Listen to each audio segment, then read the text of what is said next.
Hey, how's it going? Welcome to another Storytime Quickie for the Grimm's Complete Fairy Tales. Alright, get ready, you guys. Tonight's tale is Tale 40 The Robber Bridegroom. This tale is going to be 3 pages long, so not that long. Maybe about like 10 minutes, 5 minutes if I read it pretty quickly. But we'll see. Okay? So, grab your blinkies, grab your snacks, because it's time for a quick story time. All right? Blah, blah, blah. Blah, blah, blah, blah, blah, blah, blah, blah, blah, blah, blah, blah, blah, blah. I should probably do vocal warm ups before the stream starts. All right. Tale number 40 The Robber Bridegroom. There was once on a time a miller who had a beautiful daughter, and as she grew up, he wished that she was provided for and well married. He thought, if any good suitor comes and asks for her, I will give her to him. Not long afterwards, a suitor came who appeared to be very rude, and as the miller had no fault to find with him, he promised his daughter to him. The maiden, however, did not like him quite so much as a girl should like the man to whom she is engaged, and had no confidence in him. Whenever she saw or thought of him, she thought a secret horror. Once he said to her, You are my betrothed, and yet you have never once paid me a visit. The maiden replied, I know not where your house is. Then said the bridegroom, My house is out there in the dark forest. She tried to excuse herself, said she could not find the way there. The bridegroom said, Next Sunday you must come out there to me. I have already invited the guests, and I will strew ashes so that you may find your way through the forest. When Sunday came and the maiden had to set out on her way, she became very uneasy. She herself knew not exactly why, and to mark her way, oh, she herself knew not exactly why, and to mark her way, she filled both her pockets full of peas and lentils. Ashes were strewn at the entrance of the forest, and these she followed, but at every step she drew a couple of peas on the ground. She walked almost the whole day till she reached the middle of the forest, where it was the darkest, and there stood a solitary house, which she did not like, for it looked so dark and dismal. She went inside, but no one was within, and the most absolute stillness reigned. Suddenly a voice cried, turn back, young maid. Is a murderer's house you enter here? The maiden looked up and saw that the voice came from a bird which was hanging in a cage on the wall. Again it cried, turn back, young here. Is a murderer's house you enter here? Then the young maiden went on farther from one room to another and walked through the whole house, but it was entirely empty, and not one human being was to be found. At last she came to the cellar, and there sat an extremely aged woman whose head shook. Can you not tell me, said the maiden, if my betrothed lives here? Alas, poor child, replied the old woman. Do you know where you have come?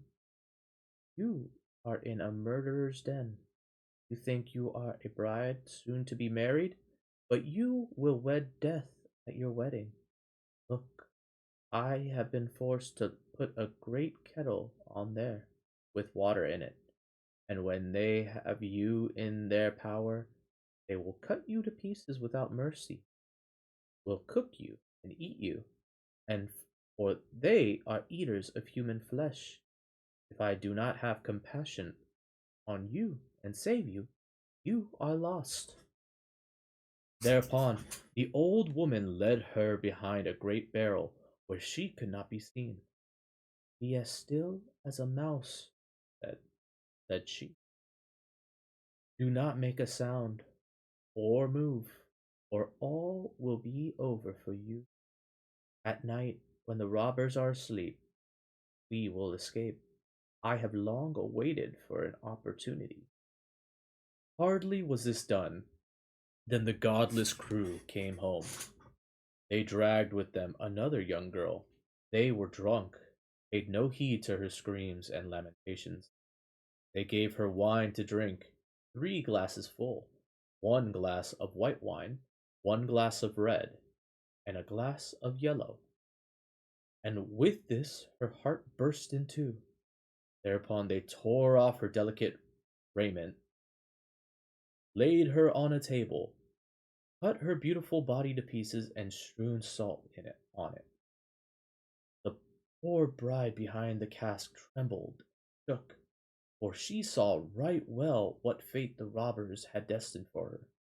One of them noticed a gold ring on the little finger of the murdered girl, and as it would not come off at once, he took an axe and cut the finger off, but it sprang up in the air away from the cask and fell straight into the bride's bosom. The robber took a candle and wanted to look for it, but could not find it. Then another of them then another of them said, "Have you looked behind the great barrel?" But the old woman cried, "Come and get something to eat, and leave off looking till the morning. The finger won't run away from you." Then the robber said, "The old woman is right," and gave up their search, and sat down to eat, and the old woman poured a sleeping potion in their wine, so that they soon lay down in the cellar and slept snored. When the bride heard that, she came out from behind the barrel, and had to step over the sleepers, for they lay in rows on the ground.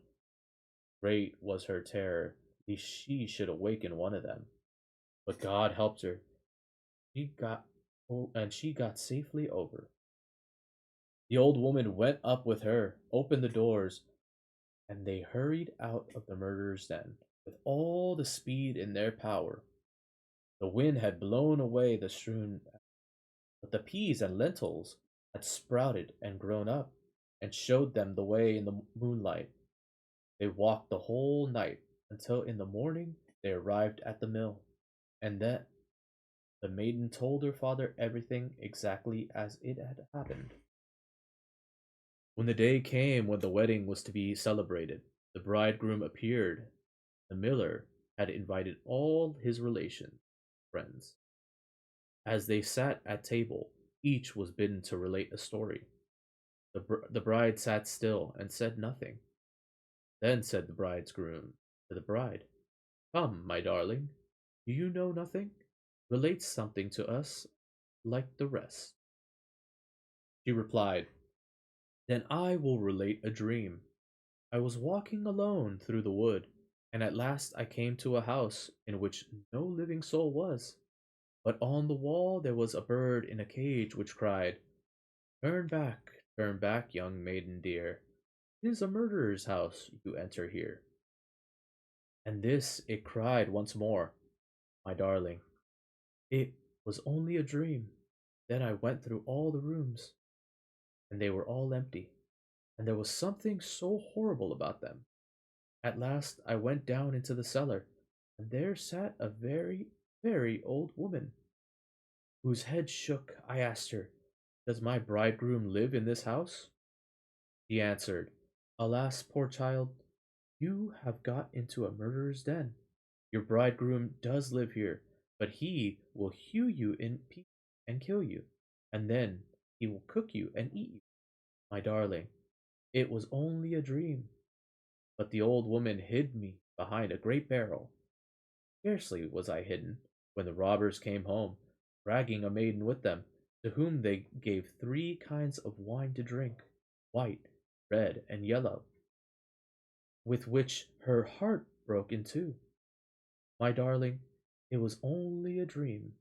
Thereupon They pulled off her pretty clothes and hewed her fair body in pieces on a table and sprinkled them with salt. My darling, it was only a dream. And one of the robbers saw that there was still a ring on her little finger, and as it was hard to draw off, he took an axe and cut it off. But the finger sprang up in the air, and sprang behind the great barrel, and fell in my bosom. And and there is the finger with the ring. And with these words she drew it forth and showed it to those present. The robber, who had during this story became as pale as ashes, leapt up and wanted to escape, but the guest held him fast and delivered him over to justice. Then he and his whole troop were executed for their infamous. That is a terrifying story. Holy shit. I don't get the moral of the story. Oh, well, I guess the moral would be uh what's that one saying? Look at my dog just peeking out from behind the bed. That's so fucking cute. Uh don't judge a book by its cover. The the Miller father literally gives his daughter to this guy without actually knowing the guy, only because based off of like what he's presented himself as, like being successful in some way or another. But it's actually kind of interesting. That is a pretty good horror story though, for sure. It looks like tomorrow's tale is gonna be pretty short. It's only a page long, so I might do two stories tomorrow. It looks like we'll be doing 41 and 42, Mr. Corbs, and The Godfather. So look forward to that, you guys. That'll be about 3 pages long for the entire two tales. Um, so if you guys are watching from YouTube, please make sure you like, subscribe, comment. It helps with the algorithms and all that good stuff. If you want to check out some more of the playlists, there should be a playlist that pops up somewhere over here in this little box. You could check on that. It'll lead you to the Storytime playlist. I have my channel on this side as well. Make sure you follow the channel. Make sure the notification button is on as well. It will let you know when I'm going live or when I post up new videos. If you want to check this out live, go check me out on twitch.tv/stigma XOXO. You guys can check out my schedule on there. I usually go live for Storytime Quickies specifically sometime around 9:30 to 10:30. I also have a schedule posted down below in the bio. You can check that out. Again, there's a playlist that should be popping up right down here around this time. So you go check out that playlist, all right? There's about 40 plus tales in there at this moment, all right? So I'll catch you next time as always, and see you for the next story time quickie. All right, bye.